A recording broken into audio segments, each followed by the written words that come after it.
बेरे फुंजानि सिखारग्रा आं मोनसे भिडिअ बानायबाय खिन्थु माला आपल'ड होनो हायो मिथिया बेनो जाहैबाय मा लोगोफोर दिनै प्रहलाद आदाया UPPL खौ मा थांखि होननानै बुंदों आरो UPPL आव दिनै खुनु रावबो गोरों मानसि गैया गोरों मानसि गैयिनि थाखायनो दिनै UPPL आवहाय दिनै UPPL गभर्नमेन्टआ UPPL आव जे रायजो राजाफोरनि थाखाय जेरैबायदि माखासे हा सुबिदा खालामनाफोर होनांगौमोन बेखौ होनो हायाखै फेलर जादों जेरै ग्रेड 4 आरो ग्रेड 3 नि जब दिनैसिमबो होनो हायाखै रिक्रुटमेन्ट खालामनो हायाखै बै समावबा BTC समावबा होनो हायोमोन बे बाथ्राखौ स्पष्ट खालामनानै होदों आरो गोबां बाथ्रा बुंनानै होदों दिनै प्रहलाद आदाया स' नोंथांमोना आं भिडिअखौ होगोन बिनि उनाव आं रायलायगोन दिनै दानि UPPL सरकारा जोंनि रायजो राजाफोरखौ थगायदों डेभेलपमेन्टनि नामाव दिनै बिथांमोना थाखा फैसा दिनै आत्मसात खालामदों दिनै डेभेलपमेन्टनि थाखाफोरखौ बिथांमोना जे आत्मसात खालामनानै जे डेभेलपमेन्टआव बाहायनांगौफोरखौ फान्डफोरखौ डाइभार्ट खालामदों दिनैहाय जोङो नुबाय थादों बिथांमोना बे फेस्टिभेल खुंनायनि नामाव गोबां थाखा नस्थ' खालामबाय एडुकेसन डिपार्टमेन्टनिखौ स्पर्ट्सआव बाहायलाबायनानै एडुकेसन डिपार्टमेन्टनि खामानि मावनांगौ दिनै बन्द' जानानै दङ स्कुल कलेजआ प्रभिन्सियेलाइज जानांगौमोन बेफोर दिनै 5 बोसोराव जालाङाखिसै बरंस' दिनै BTR रेकर्डआव लिरनाय दंमोन 6.3 आव दिनै दासिमबो खारज'खरि जायाखिसै 10टा कलेजखौ प्रभिन्सियेलाइज खालामदों होनदोंमोन नाथाय दिनैबो बेथन गैया आरो आसाम गभर्नमेन्टआ दिनै बे बेथन होनो थाखाय थाखा थाइसेबो हराखै लोगोसे BTC नि SOPD नि फैसाखौ बाहायनो मोनाबो होनहरदों दा दिनै बिथांमोनहा बेथननिफ्राय बन्सित जाना दं थारमाने खुनु कलेज स्कुला प्रभिन्सियेलाइज जायाखै दा दिनै बेजों लोगोसे दिनै इनस्टिटिउसनफोर फैनांगौ दंमोन BTR रेकर्डनि गेजेरजों नाथाय बेबो दिनै फैयाखिसै दिनै अलरेडि रेजेक्टेड 2024 नि 3 तारिख जानुवारियाव जानाय बे मिटिङावनो रिभिउ मिटिङावनो बेखौ केन्सेल खालामना दोनखाजोबदों आरो बेजों लोगोसे 1,500 कोटि थाखा फैनांगौ दंमोन बे फैसाखौबो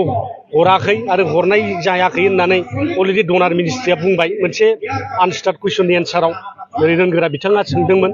दा दिनै बिथांमोना DPR होनो हायाखै होनदों डिमान्ड होनो हायाखै फैसाखौ बबेयाव बाहायगोन बबे सेक्टराव बाहायगोन दा बेखौ नायनानै बुजिनो मोनो जे दिनै UPPL आव गोरों मानसि गैया सरकारखौ मोजाङै सालायनो रोङा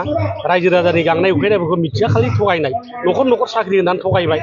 रावनोबो साख्रि होनो हादिया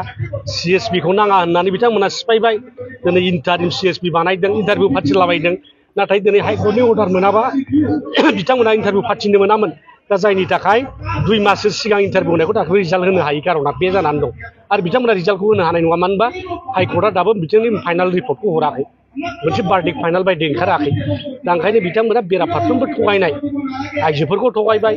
दिनै 75,000 होगोन होननानै दा बेफोरबो मोनसे थगायनाय दिनै लेन्ड पाट्टा होगोन होननानै बयनोबो खोथा होदोंमोन दिनै बेयावबो थगायबाय दिनै लेन्ड पजिसन सार्टिफिकेटसो होदों बयनोबो हानि अधिकार होनायनि खोथामोन नाथाय दिनैहाय चिराङाव गावनि बर' मानसिखौनो बिथांमोना उच्छेद खालामदों बेसेबां दुखुनांथाव फरेस्ट डुवेलार्स एक्टनि गेजेरजों हासो होनांगौमोन बिथांमोना होखारदोंसो होमबा बिथांमोननि जेथुनाखि प्रतिश्रुति गासिबो उल्थाजोब दा बेखायनो बिथांमोननि सायाव दिनै माने रायजो राजाफ्रा बिश्वास गैला आरो बे इस्युखौ लाना जों आवगायगासिनो दं आरो रायजोफ्रा जोंनो खोथा होदों जे फैबाय थानाय बिसायख'थियाव जों UPPL खौ बिदाय होसिगोन फैबाय थानाय बिसायख'थियाव BPF नो भट होनानै मोनसे मोजां सरकार जाय सरकारा 17 बोसोराव रायजो राजाफोरनो मोनसे डेभेलपमेन्ट होनो हादोंमोन लामा दालां बानायनो होनो हादोंमोन स्कुल कलेज प्रभिन्सियेलाइज खालामनानै होनो हादोंमोन दिनै CIT engineering college Bodoland university दिनै बेबादिनो गोबां बानायनो हादोंमोन बेबादि गोरों नेताखौसो दिनै नांगौ होननानै रायजोफ्रा दिनै नेगासिनो दं बिगासिनो दं 100% थगायदों RTI नि गेजेरजों जोङो दिनै मोनगासिनो दङ RTI नि गेजेरजों जों मोनबाय दिनै बिथांमोना बे ISPL जेखौ खालामदों बे इन्टार 6 शिड्युल जे फुटबल टुर्नामेन्ट बिथांमोना जे होनाय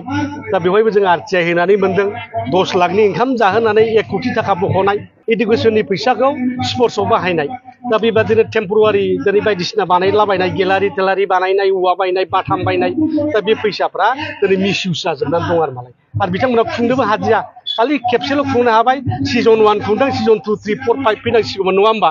खुंनो हायाखिसै दा बिथांमोनहा बे जाख'नाया दिनै बारा जादों गोबांथार आइथिआरनि गेजेरजों दिनै प्रमाण जाबाय 10टा कलेजखौ जों दाख्लै RTI होनानै दिहुनदोंमोन बबे कलेजआ प्रभिन्सियेलाइज जागोन हाग्रामा महिलारि खुंनाय समाव आरो दानि प्रम'टनि समाव दिनै RTI कपियाव होदों मोनसेबो कलेज प्रभिन्सियेलाइज गैया खिन्थु हाग्रामा महिलारिनि दिनावसो दिनै गोबां कलेजफ्रा प्रभिन्सियेलाइज जाय बिनि जोंनि लिस्टबो दं 13टा कलेजनि लिस्ट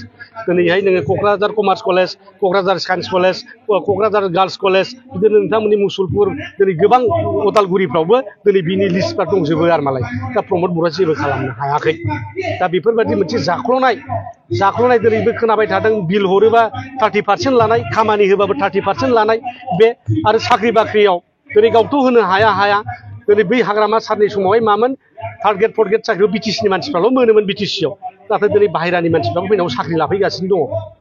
लाफैगासिनो दं थिखा थुख्लियाबो बिटिसिनि बाहेरानि मानसिफ्रा लाफैगासिनो दङ दिनै उदालगुरियाव गिदिंनानै नुदों दिनै गिदिर बे अन्थाइ बालानि महलफ्रा सोरबा बिटिसिनि बाहेरानि मानसिफोरनि आखायावसो दंजोबो होमबा जोंनि बिटिसिनि मानसिफ्रा मा मावनानै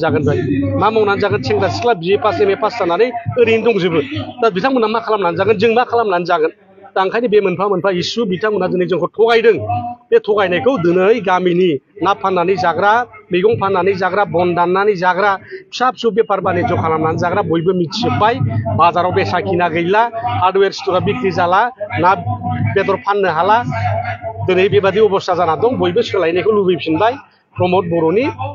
सरकारखौ बयबो बिदाय होनो थाखाय रेडि जाबाय नुखाबाय नोंथांमोना भिडिअखौहाय बे जाहैबाय मा प्रहलाद आदाया इउपिपिएलखौ थांखिनानै बाथ्राखौ दिनै स्पष्ट खालामनानै होदों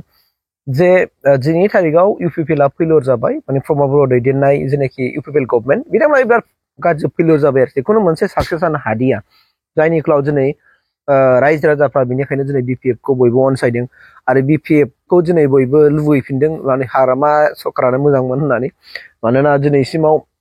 बिथांमोना दिनै खुनु मोनसे दखान बाजारावबो जेनेबा सापस हमला जोङो बबेबा बेफार फालांगिफ्राबो दिनै माने बेफार फालांगि खालामनो हाला खारन माबाया गैलाबा कास्टमारा गैलाबा आरो बिजनेस खालामनो थाखाय मोनसे हा सुबिदा गैला मानसिनि आखायाव फैसा गैला फैसाया दिनै रानलांजोबदों मानसिफोरनिफ्राय स' बिनिखायनो दिनै सुनो सुबिदा गैया दिनै बबेबा मोनसे गिदिर माबा मोनसे जोंनि बिटिसि हालामाव महलफोर दंब्लाबो बिनि मालिकफ्रा दिनै गुबुन स्टेटनिसो जोंनि बिटिआर हालामनि नङा थ' बेफोर बिराद मोनसे गाज्रि जाबाय अब्ला जोंनि बिटिआर हालामनि लाइमोन बेखार सुबुंफ्रा बिए एम ए पास खालामना थानाय सुबुंआ मा मावगोन दाना मा मावगोन जुदि साख्रि बाख्रिबो होनो हाला साख्रि बाख्रिबाबो आउट अफ बिटिसिनि मानसिफ्रासो साख्रि बाख्रि मोनफैयोब्ला अब्ला बोरै जागोन बेफोर दुखु प्रकास खालामदों स' बेखिनिखौनो आं नोंथांमोननि गेजेराव आपडेट खालामनानै फैदों आरोखि